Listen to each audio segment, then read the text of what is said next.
is it going to be sort of this holy grail that I heard from Arnold Donald and Richard Fain, that China is the next big thing? China is definitely the next big thing, and the cruise industries are moving a lot of the new ships, they call it hardware, over to that region because well, the Quantum of the Seas. The Quantum of the Seas is moving there this summer. Yeah, it's the next big thing, and they see it as a blank canvas because they can define this industry pretty much however they want. There's no history of cruising in China, so you've got a new product with a huge population base. Well, and you raised a good point. I mean, hearing Carnival say that they're going to have 9 new ships over the next decade. How many of those do you think, Justin, are actually going to be in China?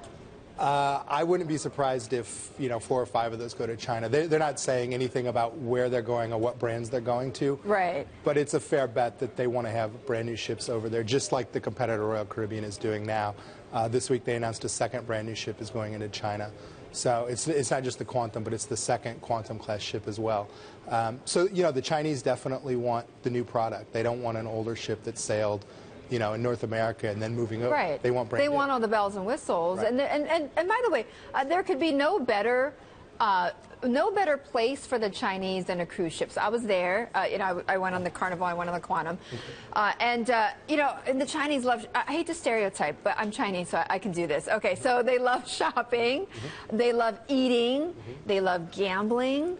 And that's about it. And I think that if you go on a ship, that's what you get, right? Right, that's what you get. And they also love, traveling internationally. So the cruise lines are going to say, look, if you want to go to Europe, book a European cruise because we'll get you to 5 or 6 or 7 ports, right? All in one trip, and fly around trip and go on a cruise. So yeah, I mean, it definitely, if you're a cruise line executive. And by the way, only 700,000 Chinese, right, have actually cruised in the last year. It's a very small number, yeah. Okay. Whereas compared to 110 million international travelers, which is huge. Justin, but back here though in the U.S., there's no doubt. I mean, Scott Kernet was just saying this earlier. He's like, if you're 65, you would have been on a cruise. If you're under 65, I mean, who has gone on a cruise? So are they recovering at all? Or are they able to change that brand image and recovering from the crises? Yeah, they're definitely recovering. I mean, I think you see in Carnival's earnings today talking about, better pricing and better bookings.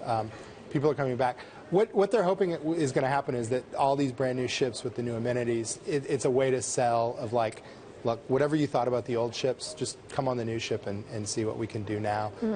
It's not like what you think. But yeah, battling it's not your perception, grandmother's cruise ship. Yeah, but battling stereotypes is a massive job for a huge job.